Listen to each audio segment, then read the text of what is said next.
Hello बच्चों।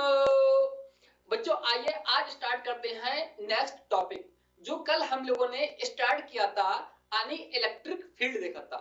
जो electric field को क्लासिफाई करने के लिए मैंने कुछ आपको बेसिक पॉइंट मैंने समझाए थे, और उन बेसिक पॉइंट के आगे हमने कहा कि आज हम इसके कंटिन्यूस मतलब इसके चार पार्ट पढ़ेंगे, यानी कि चार्ज पॉइंट चार्ज की फॉर्म में कैसे पढ़ेंगे। अगर चार्ज किसी इनफिनाइट लेंथ पे डिस्ट्रीब्यूट है तो वहां हम कैसे पढ़ेंगे। अगर चार्ज किसी एरिया पे प्रेजेंट है तो वहां कैसे पढ़ेंगे। प्लस अगर चार्ज वॉल्यूम में चार्ज डिस्ट्रीब्यूट है तो वहां हम कैसे निकालेंगे। तो ये हमारे पास यहां से आए चार पैरामीटर आए हैं, जिसमें मैंने जो केस बनाया है कि कंटिन्यूअस डिस्ट्रीब्यूशन ऑफ चार्ज।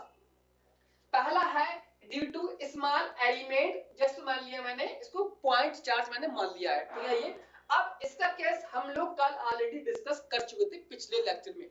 अगर आपने इसके प्रीवियस लेक्चर नहीं देखे हैं तो प्लीज उसको देखिएगा, तभी आपको क्लियर हो पाएगा, क्योंकि आपको इसका बेसिक कॉन्सेप्ट पता होगा तभी चीजें आगे आपकी क्लियर हो पाएंगी। क्लियर ना। सेकंड केस यहां पर है कि चार्ज प्रेजेंट कैसे होगा, इनफिनाइट लेंथ में होगा। इनफिनाइट लेंथ मुझे पता नहीं है कि लेंथ उसकी क्या लेंथ है क्या नहीं है, यानी कि इनफिनाइट में चार्ज प्रेजेंट होगा। जैसे इधर देखिएगा बच्चों, अब यहां मान लेते हैं ये कोई वायर है ना। अब इस वायर पे इसकी लेंथ है और मुझे पता नहीं है लेंथ क्या लेंथ है, ठीक है ना। ये अब यहां मुझे चार्ज निकालना है। चार्ज तो चार्ज लेंथ मैंने फिक्स नहीं की है कि इसकी लेंथ यानी इनफिनाइट लेंथ इसकी है, ठीक है ना। ये तो हम जो चार्ज है इस पे है, अब इससे हम किसी दूरी पे हो सकता है यहां पर, यहां या यहां, कहीं भी हम इलेक्ट्रिक फील्ड निकालेंगे तो हम पूरे वायर पे तो पढ़ नहीं सकते। तो हम क्या करेंगे, छोटा सा एक एलिमेंट निकालेंगे डीएल सेक्शन का, वहां हम निकालेंगे, उसकी वजह से इलेक्ट्रिक फील्ड निकालेंगे। क्लियर नहीं है। इसी प्रकार सेकंड केस निकालेंगे हम तो इसी एरिया की वजह से कि चार्ज कितने एरिया पे प्रेजेंट है। तो पहले लेते हैं कि ड्यू टू चार्ज किसकी वजह से है, यानी कि लीनियर चार्ज डिस्ट्रीब्यूशन, ठीक है ये। हाँ, तो यहां इसलिए निकल के आएगा, यहां पर ये इलेक्ट्रिक फील्ड आएगा। इलेक्ट्रिक फील्ड यहां पर आएगा 1/4 पाई एप्सिलॉन नॉट, और यहां आएगा इस तरह से ये, यानी कि ये और dl, ठीक है ना। और यहां रहेगा r स्क्वायर, और यहां मैंने लेंथ का सिंबल लगा दिया, ठीक है ना। ये आ गया इलेक्ट्रिक फील्ड किसकी वजह से है, ये लीनियर चार्ज की वजह से। इनके हम लोग ऑलरेडी एप्लीकेशन सीखेंगे इसके, बस अभी है क्लासिफाई करने के लिए कि कैसे हम इसको क्लासिफाई कर रहे हैं यहाँ पर। ये क्लियर नहीं है। अब यहाँ ये जो है ये लैम्डा, इसको बोलते हैं लीनियर चार्ज डेंसिटी। जहां पर ये देखिएगा इसको बोलते हैं, यहां देखना, इनको बोलते हैं लीनियर चार्ज डेंसिटी। इसका मतलब होता है किसी लेंथ में कितना चार्ज प्रेजेंट है, यानी पर यूनिट लेंथ, ठीक नहीं है। तो इसको रिप्रेजेंट करते हैं चार्ज अपॉन लेंथ। क्लियर, ये यहां पर इसको बोल दिया। ऐसे ही सेकंड केस निकालते हैं, सॉरी सेकंड नहीं, थर्ड केस निकालते हैं हम लोग। थर्ड निकालते हैं, हाँ, due to surface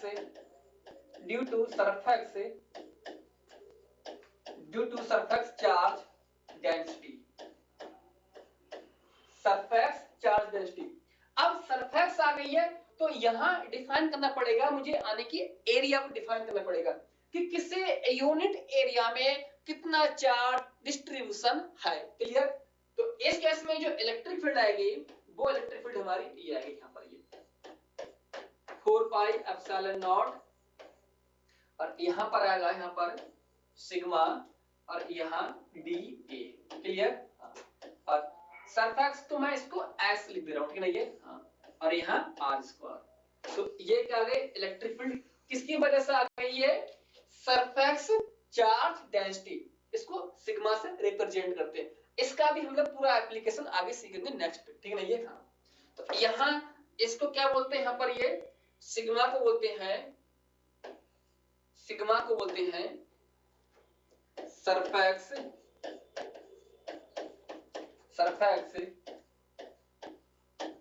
charge density, surface charge density, ठीक है ना ये। हाँ, इसकी यूनिट लिख लिए। यूनिट क्या आएगी इसकी?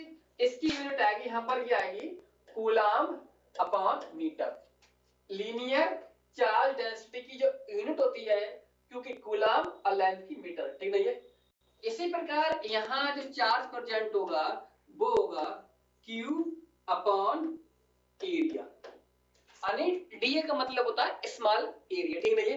यहां इसकी यूनिट रहेगी कूलम्ब अपॉन मीटर स्क्वायर, ठीक। ये यहां पर ये ऐसे ही इस तरह हम निकालेंगे। फोर्थ केस निकालेंगे, वॉल्यूम की वजह से निकालेंगे। फोर्थ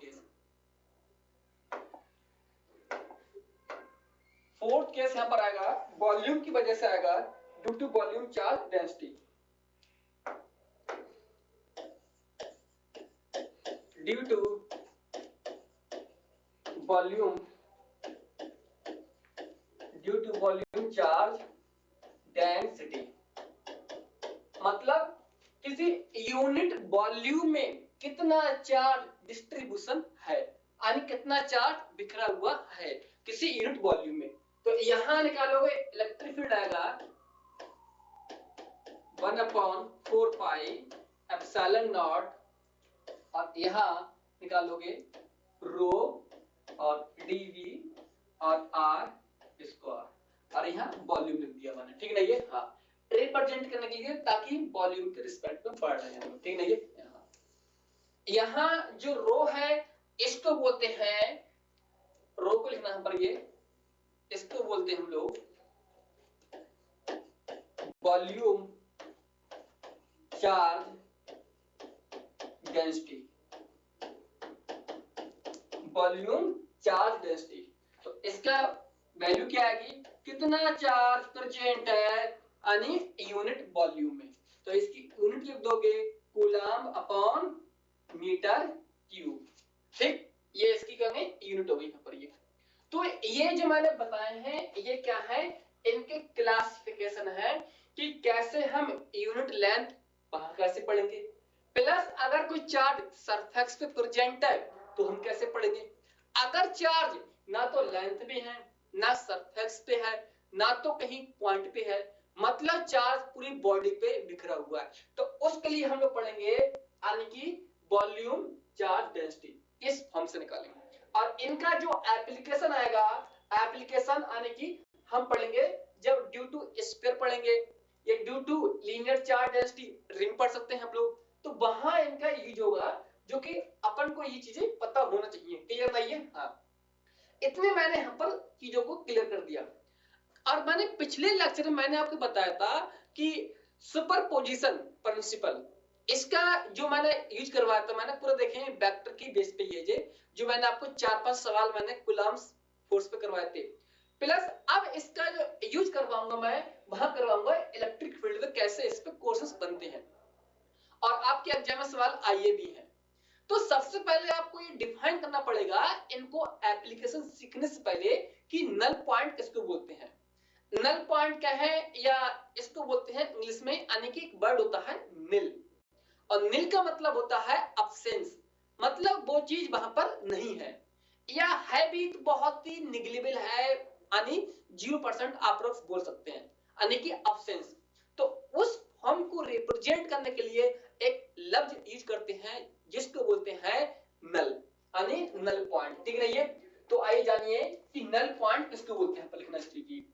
आपको पता है सारी चीजें, तो आप चीजों को स्किप करके आगे बढ़ सकते हैं चीजों को, ये क्योंकि मुझे पूरा ऑलरेडी मुझे एक्सप्लेन करना पड़ेगा, ठीक है ये। हाँ, डिपेंड करता है कि आपको पता आपकी चीजें हैं, तो आप इसकी स्पीड बढ़ा सकते हैं 1.5 1.7 जो भी आप करना चाहें, ठीक है ये। हाँ, तो यहां लिखना ये,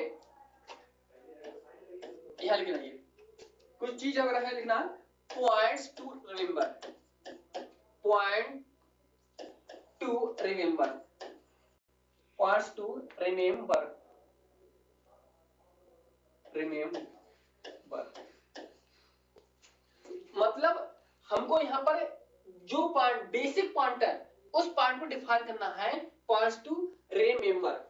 पहला पॉइंट है यहाँ पर ये कि नल पॉइंट अपन किसको बोलते हैं, नल पॉइंट,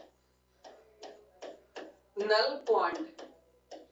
और ये जो नल पॉइंट है ये, और ये नल पॉइंट आपके केवल यही यूज नहीं किया जाएगा, इसका यूज आप पढ़ोगे मैग्नेट, तो वहां भी इसका यूज होता है कि नल पॉइंट कहां बोलते हैं, और वहां आपको डिफाइन भी करना पड़ेगा। वो आपको दे देगा मैग्नेट, अब पूछेगा कि नल पॉइंट कहां पर है, इक्वेटर पे है या पोल पे है, कहां या कहीं बिटवीन है, तो वहां तो क्वेश्चन काफी डीपली हो जाएगा। तो यहाँ इतना नहीं है, यहाँ केवल ये डिफाइन करना पड़ेगा अपन को कि ये नल पॉइंट कहां मिल रहा है। तो पहले जानते हैं नल पॉइंट होता क्या पर है। नल पॉइंट का मतलब होता है कि वहां पर कोई फील्ड चीज वगैरह अब्सेंस है, ठीक ना ये, हाँ लिखना, ये नल पॉइंट का मतलब होता है, लिखना लिखना at the point at the point at the point at the point the at the point the net intensity of electric field is zero, और इनको बना दो हीरो, ठीक है ये, हाँ zero is called null point। और यहाँ लिख देना अपने लफ्जों में इसको, यानी कि वैल्यू क्या है इसकी, और ये वैल्यू है जीरो यहाँ पर। और रिप्रेजेंट क्या करेगी, ये नल पॉइंट को रिप्रेजेंट करेगी, जहां पर वो जगह है, वो पॉइंट जहां पर क्या है, net intensity of electric field का हो, जीरो हो, उसको बोलते हैं नल पॉइंट बोलते हैं। इतना क्लियर नहीं है, हाँ।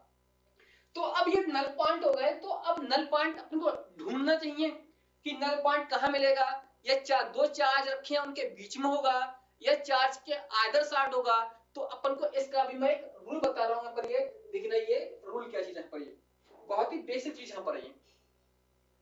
पहला पॉइंट लिखना, ये पहला केस यहाँ पर क्या है, पहला केस यहाँ पर है, यहाँ लिखना, ये पहला case if Q1 Q2 greater than 0। अब ये भी मैं आपको लेक्चर नंबर 3 में आपको पूरा एक्सप्लेन कर चुका हूं, जब मैंने कूलम्ब्स लॉ पढ़ा था। मैंने कहा 100% सेम है, बस नाम बदल गया, वहां कूलम्ब्स फोर्स और यहाँ intensity of electric field, clear नहीं है, हाँ। तो इसका मतलब मैंने बताया था वहां अपने लेक्चर नंबर 3 में, मैंने बताया था कि Q1 हो या Q2 हो, दोनों क्या होंगे, सेम नेचर के होंगे। आइदर Q1 Q2 दोनों पॉजिटिव होंगे, आइदर हो सकते हैं दोनों नेगेटिव हो, क्लियर नहीं है, इसमें लिखना same nature of charge, same nature of charge, charge का क्या होगा, सेम नेचर होगा, या तो दोनों पॉजिटिव होंगे या दोनों नेगेटिव होंगे, ठीक नहीं है, हाँ। तो लिखना, इसे लिखना, इस पॉइंट में लिखना होता क्या है, लिखना ये the null point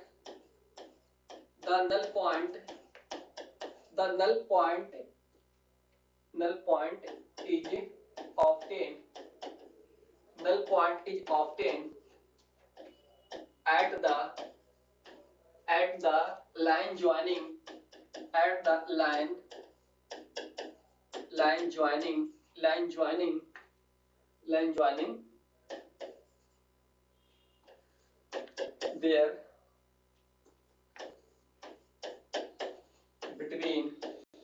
there between two charge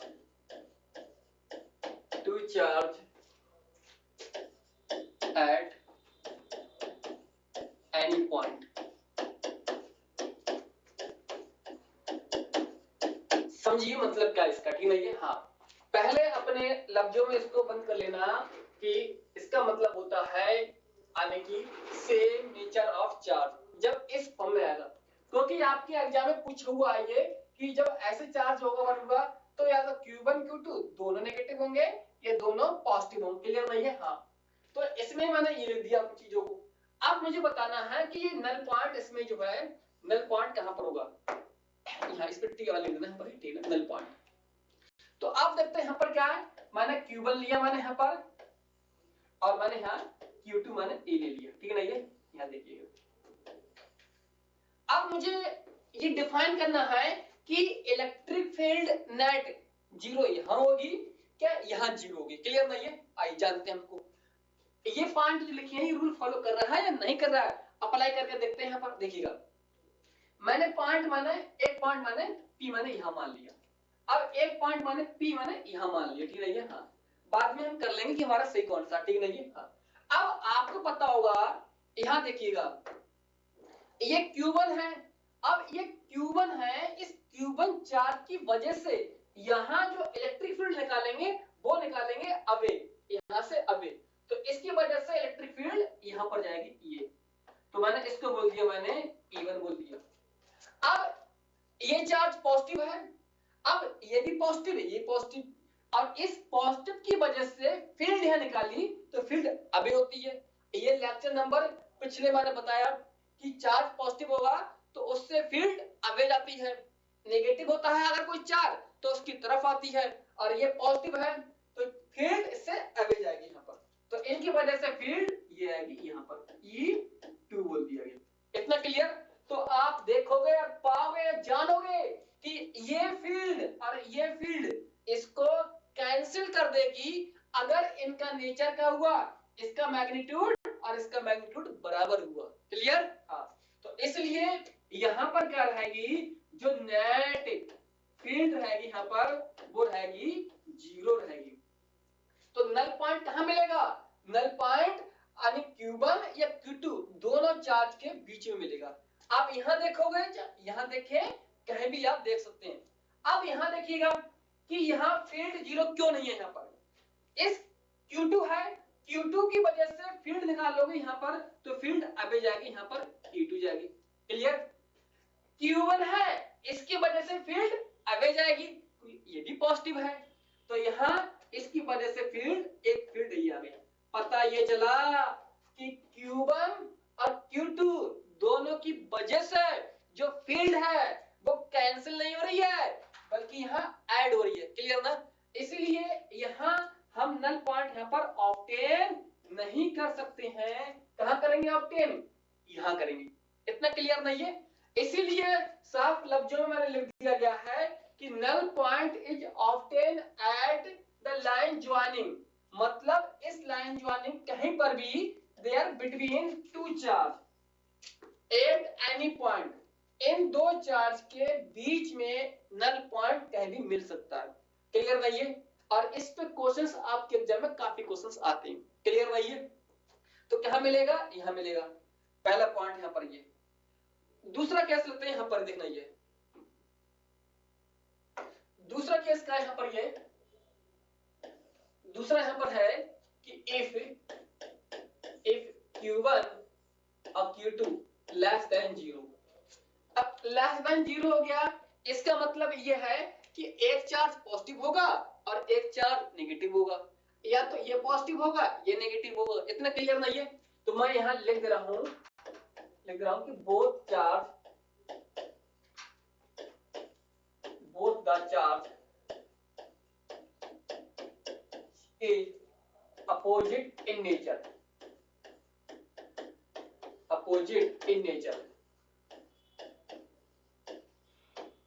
यानी दोनों चार्ज कैसे होंगे, वो होंगे अपोजिट इन नेचर होंगे। कितना क्लियर नहीं है, यानी एक Q1 पॉजिटिव होगा तो Q2 नेगेटिव होगा यहाँ पर।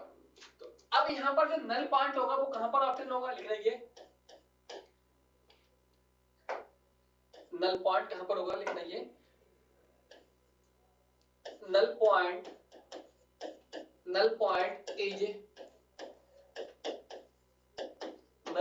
is obtained at the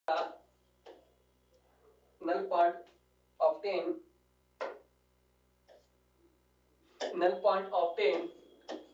on the line joining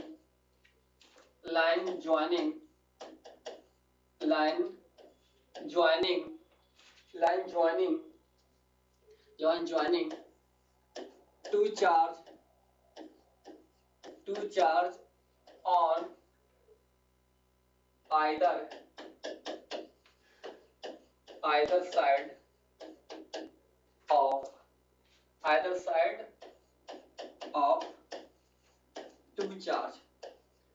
मतलब अब यहाँ एक चार्ज पॉजिटिव होगा तो एक नेगेटिव होगा, इसलिए यहाँ देखना मैं यहाँ बना रहा हूं, यहाँ पर ये चीजों को आप यही समझ में आएगा ऐसे Q1 और Q2 की वजह से देखते हैं। क्लियर ना? ये यहाँ पर देखिएगा। अब एक यहाँ पर कैसे लोगे, पॉजिटिव लोगे एक नेगेटिव लोगे, ये वाला रूल यहाँ पर है। ठीक है? ये तो यहाँ पर इसको मान लेते हैं हम लोग नेगेटिव मान लेते हैं, इसको पॉजिटिव, चाहे इसको मान लो पॉजिटिव चाहे इसको मान लो नेगेटिव। क्लियर नहीं है? किसी को एक मान लो। ठीक नहीं है? अब देखिएगा क्या फील्ड यहाँ पर हमारी जीरो हो सकती है क्या? यहाँ जीरो बिल्कुल नहीं होगी, क्योंकि इसकी वजह से फील्ड निकालेंगे यहाँ पर, तो यहाँ फील्ड, इसकी वजह से फील्ड निकालेंगे यहाँ पर, तो फील्ड जाएगी यहाँ पर, E बन जाएगी यहाँ पर। यानी इस Q1 चार्ज की वजह से फील्ड इस पॉइंट पे निकालेंगे तो जाएगी अवे से इधर। अब एक Q2 चार्ज है, इसकी वजह से फील्ड निकालेंगे तो फील्ड वो भी इधर जाएगी, क्योंकि नेगेटिव चार्ज की तरफ होती है फील्ड और पॉजिटिव से अवे होती है। अब बताओ ये दोनों क्या हो रही है, पर ऐड हो रही नहीं हो रही है, इसलिए यहां से यहां बीच में कहीं पर भी हमें नल पॉइंट नहीं मिल सकता, मतलब यहां फील्ड कभी जीरो नहीं हो सकती है। अब यहां देखिएगा, यहां पर यहां जगह नहीं है, यहां देख लेते हैं यहां पर। ठीक है? ये यहां देखिएगा, चलो हम यहां निकाल लेते हैं। अब इसकी वजह से देखते हैं, Q1 की वजह से फील्ड यहां देखिएगा, ये है E1 पॉजिटिव है तो फील्ड से अवे जाएगी यहां पर, इस पॉइंट मैंने P मान लिया यहां पर। अब यहां देखिएगा Q2 की वजह से नेगेटिव है ना, तो टुवर्ड्स होगी, यहां फील्ड ऐसे होगी यहां पर, ये तो फील्ड यहां पर क्या है, Q2 की वजह से ऐसे, तो पता ये चला कि जो नेट फील्ड है वो यहां पर क्या हो गई, यहां पर जीरो हो गई, यानी कि इस पॉइंट पे। ऐसे यहां देख लोगे, यहां देखोगे यहां पर इसकी वजह से फील्ड अवे जाएगी यहां पर E1, Q2 की वजह से पास आएगी यहां पर ये, तो यहां बोल दिया E2 बोल दिया। तो बताओ यहां इस पॉइंट पे क्या है, इस पॉइंट पे नेट फील्ड क्या है यहां पर, ये नेट फील्ड जीरो है यहां पर। क्लियर? तो अब जो नल पॉइंट मिलेगा वो नल पॉइंट हमें यहां मिलेगा, यहां मिल सकता है, यहां मिल सकता है। क्लियर? लेकिन इन दो चार्ज के बीच में कहीं नहीं मिलेगा। क्लियर नहीं है? कब? जब ये वाला केस होगा। इतना क्लियर नहीं है? हाँ। और ये क्वेश्चंस आपके एग्जाम में कई बार क्वेश्चंस आए हैं। अभी लगभग कुछ दिन पहले भी स्टूडेंट ने सवाल पूछा था, तो डिट्टो इसी कॉन्सेप्ट पे वो सवाल था। इतना क्लियर नहीं है? हाँ। पहला केस यहाँ खत्म कर दिया, दूसरा कर लिया। अब ये चीज जब क्लियर होगी जब आपको ये कॉन्सेप्ट पता होगा, लेस देन जीरो तो एक नेगेटिव होगा एक पॉजिटिव होगा, अगर ग्रेटर देन जीरो वाला है कॉन्सेप्ट, ये वाला जीरो कॉन्सेप्ट, तो दोनों होंगे सेम नेचर, या तो दोनों पॉजिटिव होंगे दोनों नेगेटिव होंगे, तो उसमें फील्ड इनके बीच में कहीं पर भी जीरो हो सकती है, इधर और इधर जीरो नहीं होगी। तो नल पॉइंट कहां मिलेगा, नल पॉइंट यहां मिलेगा मुझे। इतना क्लियर नहीं है? यहां पर। तो ये दो केस थे, मैंने दोनों केस आपको मैंने यहां पर ये समझा दी यहां पर ये। अब इसके अलावा हम लोग देखते हैं एक कॉन्सेप्ट और देखते हैं यहां पर ये, एक कॉन्सेप्ट हम लोग और देखते हैं यहां पर ये। क्लियर? हाँ। अब दूसरा वाला कॉन्सेप्ट क्या है, ये भी आपके एग्जाम में काफी जो है कई बार एग्जाम में आ गया यहां पर ये। क्लियर नहीं है? हाँ। तो अब इस कॉन्सेप्ट में क्या है, वो ये देते हैं कि अगर रेगुलर ज्योमेट्री है फॉर्म की, तो रेगुलर ज्योमेट्री में कैसे सवाल यहाँ पर आपके बनते हैं यहाँ पर। इतना क्लियर नहीं है? हाँ। तो जानते हैं कि रेगुलर ज्योमेट्री में सवाल यहाँ कैसे बनते हैं। क्लियर? हाँ, थोड़े बड़े देखिए यहाँ पर क्या, जो अभी अगला केस यहाँ पर क्या है, वो है रेगुलर ज्योमेट्री।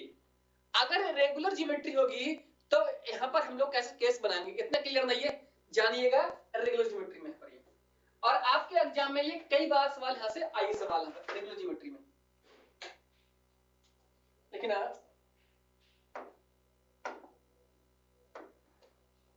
यहां देखना है, रूल है ये कि if magnitude if the magnitude and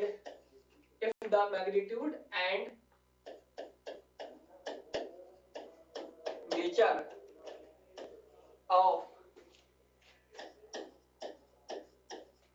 charge is equally, ठीक नहीं है? हाँ, ये कह रहे हैं कि इफ द मैग्नीट्यूड मतलब उसकी कोई वैल्यू होगी 2 कूलम 4 कूलम, ठीक नहीं है? और नेचर का मतलब है या तो पॉजिटिव हो सकता है या नेगेटिव हो सकता है। तो कह रहे हैं क्या है, इज इक्वली है, equally the present at the corners of regular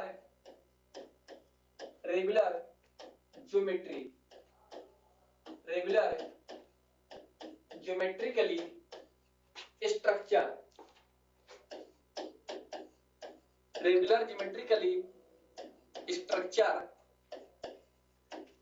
than the net electric field, ये सब कॉन्सेप्ट है बेसिक रूल को तैयार करने के लिए। then the net electric field is zero at the center, clear? हाँ, सेंटर पे क्या रहेगी, जो इलेक्ट्रिक फील्ड रहेगी, नेट इलेक्ट्रिक फील्ड क्या रहेगी यहाँ पर, ये वो जीरो रहेगी। Net electric field is zero at centre. तो रूल क्या है इसका, अभी जानेंगे विद एग्जांपल के साथ, कि अगर उसका मैग्नीट्यूड और उसका नेचर दो ही हो सकते हैं फ्लेवर चार्ज के, एक हो सकता है पॉजिटिव एक नेगेटिव, क्या है, इक्वल है। ऐसा बिल्कुल नहीं होगा कि अगर कोई एक चार्ज 3 कूलम का है और एक चार्ज कोई 4 कूलम का है या 5 का है, तो ये उस केस के लिए वैलिड नहीं है। ये वैलिड जब है जब उनका मैग्नीट्यूड सेम होना चाहिए। अगर 3 कूलम है तो सभी चार्ज की वैल्यू 3 कूलम हो, अगर 5 कूलम है तो 5 कूलम होना चाहिए, क्लियर नहीं है? हाँ, और चार्ज का नेचर भी सेम होना चाहिए। प्रेजेंट कहां होना चाहिए, सिर्फ कॉर्नर पे होना चाहिए, ठीक नहीं है? तब जो net intensity of electric field का है या इलेक्ट्रिक फील्ड का है, सेंटर पे जीरो होगी। तो आइए जानते हैं विद एग्जांपल को लेकर के हम लोग, इतना क्लियर नहीं है? देखिए यहाँ पर, यहाँ पहले हम लोग एग्जांपल उठाते हैं, ये वाला एग्जांपल, इसी का एग्जांपल लेकर चला हम लोग, यानी कि एग्जांपल, ठीक नहीं है? देखिए एग्जांपल क्या इसका, यहाँ एक मैंने यहाँ रखा और इनको मैंने यहाँ रख दिया, ठीक ना? यहाँ मैंने रख दिया क्यू चार्ज है और क्यू चार्ज यहाँ रख दिया, क्यू चार्ज यहाँ रख दिया। अब यहाँ क्यू चार्ज रख दिया गया और यहाँ पूछ रहा है इस सेंटर पे कि बताओ कि इलेक्ट्रिक फील्ड यहाँ पर क्या होगी, पहला केस। दूसरा एग्जांपल दिया उन्होंने, कोई स्क्वायर बना के दे दिया अपन को, स्क्वायर बना के दे दिया तो हमने स्क्वायर यहाँ से ऐसे लिख दिया, क्यू और क्यू चार्ज यहाँ सेंटर उन्होंने लिख दिया गया। थर्ड केस उन्होंने यहाँ लिख दिया, यहाँ पर थर्ड केस यहाँ बना दिया गया। और ये सवाल आपके जेई में सवाल पूछे सवाल है, ये क्यू चार्ज यहाँ पर है, क्यू चार्ज है और ये क्यू चार्ज है, इतना क्लियर नहीं है? और यहाँ पूछ लिया कि बताओ इसके सेंटर पे क्या होगी। तो आप देखोगे यहाँ पर, यहाँ देखिएगा, अगर मैं यहाँ आपसे पूछूं कि सर यहाँ जो हम निकालेंगे पोटेंशियल निकालेंगे या पोटेंशियल एनर्जी निकालेंगे, वो जीरो यहाँ पर नहीं होगी। वो जीरो इसलिए नहीं होगी क्योंकि वो क्या है, एक स्केलर प्रॉपर्टी है, जबकि इलेक्ट्रिक फील्ड है या इलेक्ट्रिक फोर्स पूछे, इन तीनों के केस में कराएगा यहाँ पर ये जीरो रहेगा, इतना क्लियर नहीं है? हाँ, तो अब यहाँ देखिएगा, इसकी वजह से ये चार्ज पॉजिटिव है, ये अब ये चाहे तीनों पॉजिटिव हो या तीनों नेगेटिव हो, ये चारों पॉजिटिव है, अगर चारों नेगेटिव होंगे तब भी सेम कॉन्सेप्ट रहेगा, ये भी है पॉजिटिव, सब नेगेटिव हो तब भी कॉन्सेप्ट सेम रहेगा। इसलिए मैंने पहले बोल दिया कि मैग्नीट्यूड और नेचर सेम होना चाहिए। अब देखिए यहां पर ये चार्ज कैसा है, पॉजिटिव है, पॉजिटिव है तो हम यहां फील्ड निकालेंगे तो इसकी वजह से फील्ड ऐसे आएगी यहां पर, ये इसकी वजह से फील्ड इधर आएगी, इसकी वजह से फील्ड, ये फील्ड इधर जाएगी यहां पर, ये क्लियर। तो मैं नाम दे रहा हूं, यहां पर मैं ए बोल दे रहे हैं, यहां पर इसको बी बोल दे रहे हैं और इसको सी। तो ए की वजह से फील्ड यहां पर आएगी, ये इसको अवे, वो इसलिए क्योंकि फील्ड हम यहां निकाल रहे हैं। ऐसे ये बी वाला पॉइंट है तो इसकी वजह से फील्ड, इसकी वजह से फील्ड जो है यहां पर आएगी। इतना क्लियर नहीं है? हाँ, इसकी वजह से फील्ड जो है वो फील्ड यहां जाएगी, इसको मैंने बोल दिया ई बी। अब ये फील्ड जो है इसकी वजह से है। आप देखोगे वेक्टर लगाओगे तो एक फील्ड यहां पर ऐसे है और एक फील्ड ऐसे यहां पर, ये ई बी और ई सी, और एक फील्ड है ऐसे यहां पर ई और ए। पता ये चलेगा कि एक फील्ड ऐसे है और इधर है, तो दोनों का इनका जो नेट आएगा वो नेट बच्चा कुछ ऐसे आएगा यहां पर, ये फील्ड आने की बी और सी की वजह से ये है, आने की बी और सी की वजह से जो नेट आएगी वो नेट ये आएगी। अब ये नेट फील्ड जो है इसको और इसको ये कैंसिल कर देगा ये, इसलिए सेंटर पे जो फील्ड होती है यहां पर क्या रहेगी, यहां पर ये सेंटर पे फील्ड यहां पर जीरो रहेगी। इतना क्लियर नहीं है? हाँ। ऐसे यहां देखना, इसकी वजह से मैं नाम दे रहा हूं, इसको मैं ए बोल दे रहे हैं, इनको बी बोल दे रहे हैं और सी और इनको डी बोल दे रहे हैं। इतना क्लियर नहीं है? इसकी वजह से फील्ड निकालेंगे यहां पर तो फील्ड वो ऐसे जाएगी यहां पर, ये ई और सी। इस क्यू चार्ज की वजह से फील्ड निकालोगे तो वो फील्ड कुछ ऐसे आएगी यहां पर, ये ऐसे आएगी। तो ये फील्ड और ये दोनों फील्ड आपस में कैंसिल हो जाएंगे, इसलिए जीरो होगी। ऐसे यहां देखना, ये बी है, इसकी वजह से बी फील्ड ऐसे आएगी और डी की वजह से फील्ड ये जाएगी। क्लियर नहीं है? तो ये चार्ज दोनों फील्ड आपस में कैंसिल हो जाएंगी, इसकी वजह से फील्ड अबे है, इसकी वजह से फील्ड अबे है, दोनों कैंसिल होगी। इस चार्ज की वजह से फील्ड ये इधर है, इसकी वजह से फील्ड इधर है, दोनों कैंसिल होंगी, इसलिए फील्ड यहां पर क्या रहेगा, सेंटर पे जीरो रहेगा। क्लियर नहीं है? ऐसे यहां निकालोगे, यहां पर यहां भी क्या निकालोगे फील्ड, तो सेंटर पे क्या रहेगा, यहां पर जीरो रहेगा। क्लियर? तीनों केस में यहां पर भी इसका कॉन्सेप्ट सेम ये वाला है, इसकी वजह से निकालोगे यहां पर चार्ज ये जाएगा और इनकी वजह से ये आएगा। क्लियर नहीं है? हाँ। तो यहां बेसिक रूल क्या करना पड़ेगा कि अगर कोई रेगुलर ज्योमेट्री हो और चार्ज इक्वल अमाउंट में हो प्लस नेचर सेम हो तब फील्ड रहेगी जीरो रहेगी। इतना क्लियर नहीं है? अगर गलती से एग्जामिनर ने यहां पर इनको पॉजिटिव कर दिया, किसी एक का नेचर बदल दिया, अगर ये नेगेटिव कर दिया तो फील्ड जीरो नहीं होगी। इतना क्लियर ना? ऐसे ही अगर ये पॉजिटिव है, किसी एक को इनमें नेगेटिव कर दिया तो फील्ड जीरो नहीं होगी। वो इसलिए नहीं होगी क्योंकि ये वेक्टर कंपोनेंट है, तो वेक्टर के मेथड से इनको ऐड हम करते हैं। इतना क्लियर नहीं है? ऐसे ही यहां पर जीरो होगी। इतना क्लियर नहीं है? इतनी हम लोगों ने सीख लिया। अब इसी के बेस पे मैं आपको देता हूं कुछ प्रॉब्लम देते हैं जो आपके एग्जाम में सवाल आई है, बेसिक रूल इसकी बेस्ड है। और ये तो आपके एग्जाम में कई बार सवाल पूछ लिया है, बल्कि जे ने पूछ लिया सवाल इस पे, ये भी आ गया एग्जाम में आपके, ये नीट में नहीं आया, शायद ये जेई में क्वेश्चन आउट सवाल है। ठीक है ये? हाँ। आइए और हम आगे बढ़ते हैं रूल पे लेकर के। आगे रूल क्या है? हाँ, आगे रूल है कि इलेक्ट्रिक फील्ड, हाँ आगे लिखना है रूल क्या है, लेकिन इलेक्ट्रिक फील्ड, और ये जितना कॉन्सेप्ट चल रहा है ये चल रहा है प्रिंसिपल ऑफ सुपरपोजिशन के बेस पे चल रहा है, क्योंकि ये आपका यही यूज नहीं होगा, मैग्नेट में भी यूज होगा ये। क्लियर नहीं है? पूरे वेक्टर में यूज होता है, मैकेनिक्स में यूज होगा। ठीक नहीं है? हाँ। इलेक्ट्रिक फील्ड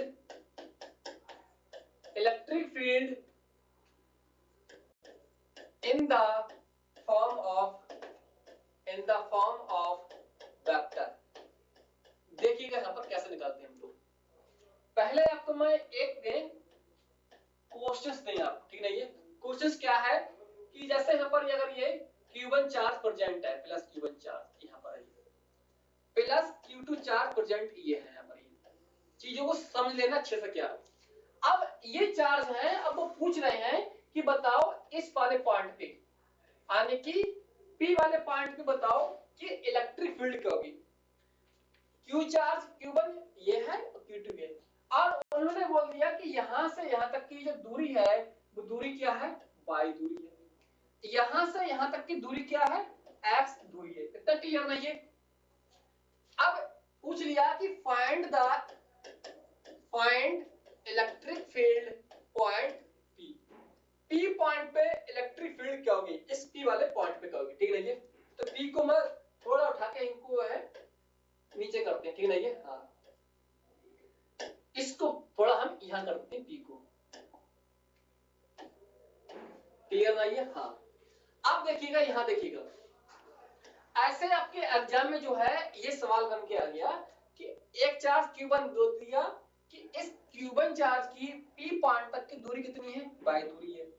Q2 चार्ज की P पॉइंट जहां निकालना है फील्ड मुझे वहां की दूरी इसके x दूरी है। तो find the net electric field at point P। इस पॉइंट पे इलेक्ट्रिक फील्ड कैसे निकालेंगे। तो अब देखिएगा इस वाले जो चार्ज है इसकी वजह से जो फील्ड आएगी वो फील्ड कुछ ऐसी आएगी, आगे की तरफ आएगी। इसको मैं यहां से चेंज करते हैं कलर, इतना क्लियर नहीं है। ये क्वेश्चन है, अब इसको सॉल्व करते हैं। यहाँ पर ये Q1 चार्ज पॉजिटिव है तो फील्ड उससे आगे की जाएगी दूर। तो यहाँ मैंने फील्ड इसको ऐसे मैंने लिख दिया यहाँ पर। ये चार्ज Q1 है तो मैंने यहाँ लिख दिया यानी कि E1, क्लियर। हाँ, अब Q2 चार्ज है, ये पॉजिटिव है तो इससे फील्ड जाएगी इधर जाएगी यानी कि E2 मैंने ये लिख दिया, क्लियर। आप देखोगे यहां इसके और इसके बीच में कुछ होगा एंगल, थीटा होगा नहीं होगा, हो सकता है थीटा आने 10 हो 15 हो 50 जो भी इसकी वैल्यू होगी, ठीक नहीं है। तो थीटा हमने दे दिया यहाँ पर। अब एक कंपोनेंट वेक्टर का इधर है और एक इधर है यानी ऐसे करके है, तो इनका जो नेट आएगा वो नेट बीच में आएगा, क्लियर नहीं है। तो यही मैं लिख रहा हूं ये, तो इनका जो नेट कहां पर आएगा, वो नेट आएगा इनका ये आएगा, क्लियर। हाँ, क्लियर। हाँ, अब इसकी वैल्यू लिखोगे यहाँ पर, ये इसकी वैल्यू यहाँ क्या निकालोगे, ये Q1 चार्ज है और जहां फील्ड निकालते हैं मैंने बताया था फील्ड की जो मेजरमेंट करते हैं वो करते हैं with the help of test charge. Test charge का मतलब होता है टू आइडेंटिफाई का है या डिटेक्ट का है the intensity of electric field का, क्लियर नहीं है। तो यहां से यहां तक की दूरी कितनी है, y। तो यहां निकालोगे 1/4 पाई एप्सिलॉन नॉट और Q1 चार्ज दूरी कितनी है, ये y का स्क्वायर। ऐसे यहां निकालोगे तो यहां पर मैं इसकी वैल्यू यहां लिख दे रहे हैं लोग, इसकी वैल्यू 1/4 पाई एप्सिलॉन नॉट और ये है Q2 और दूरी क्या है यहां से यहां तक की वो है x, क्लियर। हाँ, तो इनको लिखोगे नेट तो निकालोगे नेट कहां पर, P पॉइंट पे। ये जो नेट है ये P पॉइंट पे, तो इनकी वैल्यू क्या आएगी, E1 का वेक्टर प्लस और E2 का वेक्टर। इतना क्लियर नहीं है। हाँ, इनको इस फॉर्म में है, वेक्टर फॉर्म में है, मैग्नीट्यूड निकालना है आपको। तो मैग्नीट्यूड कैसे निकलेगा, मैग्नीट्यूड निकलेगा E1 का स्क्वायर प्लस E2 का square plus 2 E1 E2 cos theta. तो ये क्या है इनका, ये है इसका मैग्नीट्यूड। इतना क्लियर नहीं है। हाँ, अब ये क्या है इसका, ये है इसका वेक्टर फॉर्म है। ये वैल्यू यहां रखोगे और ये वैल्यू यहां रखोगे, इसमें रखे सॉल्व करोगे। कई बार एग्जामिनर में आपको बस केवल वेक्टर फॉर्म में आपसे लिखवा के आपको छोड़ देगा। इतना क्लियर नहीं है। हाँ, मेन पॉइंट इसका यहाँ पर ये हो गया, यहाँ पर ये क्लियर ना, इतना क्लियर नहीं है। बाकी आइए आगे हम एक क्वेश्चन पे एक और देखते हैं कैसे क्वेश्चन यहाँ बनेगा। इतना क्लियर नहीं है। हाँ, अब यहां अगर वो साइन चेंज कर देगा तो वैल्यू बदल जाएगी। वो डिपेंड करता है कि किस पॉइंट में पूछ रहा है, यहाँ पूछ रहा है, किस पॉइंट पूछ रहा है, ठीक है ना। ये बस है कि अपन को ये वेक्टर के कंपोनेंट तोड़ना आना चाहिए, ठीक है ना। ये हाँ, और देखते हैं हम लोग यहाँ पर ये एक क्वेश्चन और देखते हैं हम लोग। क्वेश्चन नंबर क्या है, यहाँ देखिएगा, यहाँ देखते हैं क्या, यानी कि ये Q1 चार्ज यहाँ रखा है ये, और Q2 चार्ज यहाँ रख दिया गया है। Q1 चार्ज है, Q2 चार्ज है। अब वो क्या पूछ रहा है, वो यहाँ पूछ रहा है इस पॉइंट पे, यहाँ पर ये कि इस पॉइंट बता दीजिए फील्ड का, यहाँ पर ये फील्ड। अब यहाँ से यहाँ दे दिया उन्होंने और यहाँ दे दिया, इतना क्लियर नहीं है। हाँ, अब यहाँ दे दिया गया, यहाँ से इनके कुछ इन्होंने यहाँ से एंगल दे दिया है, यहाँ पर ये एंगल दिया है, उसमें थीटा एंगल दिया है, और ये भी दिया है थीटा एंगल दिया है पर ये, यानी कि इस पॉइंट को मैं बोल दे रहा हूं क्या, ये P पॉइंट है यहाँ पर, ठीक ना। अब P पॉइंट है तो यहाँ जो फील्ड निकालेंगे यानी कि मेजर करेंगे with the help of test charge. किससे करेंगे हम लोग, उससे करेंगे, टेस्ट चार्ज से करेंगे। तो अब ये जो एंगल है इसकी वजह से थीटा है, इसकी वजह से कितना है, थीटा है। तो अब यहाँ फील्ड निकालना है, यानी कि फील्ड एट पॉइंट P, इस P पे निकालना। तो अब आपको इसके जो कंपोनेंट है वो कंपोनेंट आपको तोड़ना पर आना चाहिए, इतना क्लियर नहीं है। तो अब देखिए इसके हम लोग कंपोनेंट कैसे तोड़ते हैं यहाँ पर, चलो हम यहीं तोड़ देते हैं, ठीक है ना। ये यहीं देखते हैं, इस वाले Q2 की वजह से जो फील्ड जाएगी वो फील्ड ऐसे जाएगी यहाँ पर, इसकी वजह से फील्ड ये जाएगी, इसको मैंने बोल दिया Q2 बोल दिया। ऐसे हम निकालेंगे इसकी वजह से, तो फील्ड यहाँ पर E1 हमारी ये आ गई, इतना क्लियर नहीं है। हाँ, ये E1 है और ये है E2 फील्ड है, क्लियर ना। हाँ, अब आपको पता होगा कि अगर ये नीचे यहाँ पर है तो यहाँ से भी क्या आएगा, यहाँ पर ये यहाँ पर एंगल आएगा, यहाँ भी क्या थीटा है। अगर ये डिग्री थीटा है तो ये भी थीटा रहेगा, अगर ये थीटा है तो ये वाला भी थीटा ही रहेगा, इतना क्लियर नहीं है। हाँ, तो अब यहाँ देखिएगा कंपोनेंट हम कैसे तोड़ेंगे। जिस साइड से मैंने बताया होगा कि अगर यहाँ से एंगल लिया है मैंने, ये चीज यहाँ पर ऐसे करके, अगर मैंने एंगल ये लिया है तो ये आएगा मेरा cos थीटा आएगा, तो अब ये कौन सा आएगा मेरा, ये sin थीटा आएगा, क्लियर ना। जिस साइड से एंगल लेते हैं वो cos होता है और बाकी साइड आती है sin, क्योंकि sin में आता है परपेंडिकुलर, cos में आता है बेस, क्लियर। तो अब देखिएगा यहाँ पर जगह नहीं है, हम लोग नीचे तोड़ने का कंपोनेंट इसके, ये यहाँ देखिएगा इसको चीजें, इस पॉइंट को मैंने P यहाँ लिख दिया मैंने ये, और यहाँ मैंने कंपोनेंट लिख दिया, इसकी वजह से E1 है और ये है E2 है, और यहाँ है Q1 और यहाँ रखा है Q2 रखा हुआ, ये यहाँ पर है थीटा और ये भी थीटा है, क्लियर नहीं है।